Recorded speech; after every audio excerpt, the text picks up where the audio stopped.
Indonesia tengah menyiapkan aturan baru untuk mengatur ekspor logam tanah jarang atau LTJ, yang dalam bahasa global dikenal sebagai rare earth. Menteri Energi dan Sumber Daya Mineral atau ESDM Bahlil Lahadalia mengatakan, pemerintah saat ini sedang menyusun aturan teknis terkait pembatasan hingga pelarangan ekspor komoditas tersebut. Kebijakan ini menjadi penting karena logam tanah jarang disebut sebagai salah satu mineral yang paling dicari di dunia. Dan Indonesia menjadi salah satu negara yang memiliki sumber daya mineral tersebut. Namun, pemerintah tidak serta-merta melarang seluruh produk tambang yang memiliki kandungan LTJ. Ada perbedaan antara LTJ sebagai produk utama dan LTJ yang hanya menjadi unsur ikutan dalam komoditas pertambangan lainnya. Bahlil Lahadalia mengatakan, aturan teknis mengenai logam tanah jarang saat ini sedang didesain. Bahkan, sebagian proses penyusunan aturan tersebut telah dilakukan oleh PT Perusahaan Mineral Nasional atau Perminas. Perminas merupakan BUMN yang secara khusus mengelola mineral strategis, kritis, dan logam tanah jarang Indonesia. Menurut Bahlil, penyusunan aturan ini sejalan dengan keinginan pemerintah untuk mendorong pengolahan seluruh komoditas tambang nasional dilakukan di dalam negeri. Dengan kata lain, pemerintah ingin sumber daya mineral Indonesia tidak hanya dikirim ke luar negeri dalam bentuk bahan mentah atau komoditas tambang. Pengolahannya diharapkan dilakukan di dalam negeri. Bahlil menegaskan, aturan teknis LTJ masih dalam tahap perancangan. Namun arah kebijakannya sudah jelas, yakni mendorong pengolahan komoditas tersebut di Indonesia. Meski demikian, pemerintah memberikan batasan yang cukup penting dalam penerapan larangan ekspor ini.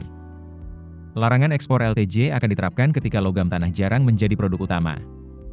Sementara itu, komoditas pertambangan lain yang hanya memiliki kandungan LTJ sebagai unsur ikutan masih dapat diekspor. Hal ini menjadi salah satu hasil rapat koordinasi tata kelola ekspor mineral kritis LTJ yang melibatkan Kementerian Koordinator Bidang Perekonomian serta sejumlah kementerian dan lembaga. Rapat tersebut digelar pada 27 Juli 2026. Keputusan ini diambil setelah ekspor mineral oleh sejumlah perusahaan sempat mengalami hambatan karena adanya pemeriksaan terhadap kandungan LTJ. Kepala Staf Kepresidenan Dudung Abdurrahman kemudian menjelaskan posisi pemerintah terkait kebijakan tersebut.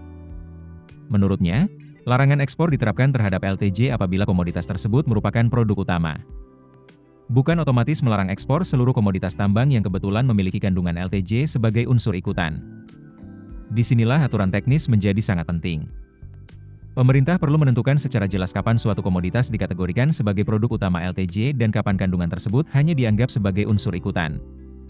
Karena itu, Kementerian Koordinator Bidang Perekonomian akan membahas rekomendasi mengenai batas kandungan LTJ pada produk yang masih dapat diekspor. Pembahasannya mencakup sejumlah hal.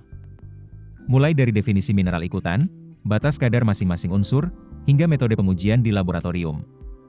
Selain itu, pemerintah juga akan membahas mekanisme verifikasi, pengaturan norm, serta pedoman penerbitan laporan surveyor.